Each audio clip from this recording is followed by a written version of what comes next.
Lokálnosť pre mňa znamená, že vedome zrastieš so svojím okolím a zaujímaš sa o štruktúry, fungovanie a o ľudí, ktorí v ňom žijú.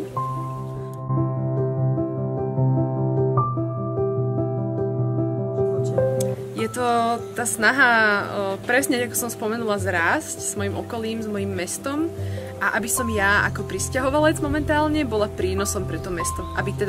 Aby bol naozaj môj príchod do toho miesta výnosom a aby som akoby participovala na tom rozvoji, na tom povznesení toho miesta, v ktorom žijem. To je pre mňa lokálnosť. Že sa pozerám okolo seba na tie malé vzdialenosti, lebo tam je väčšinou najviac, čo môžeme spraviť.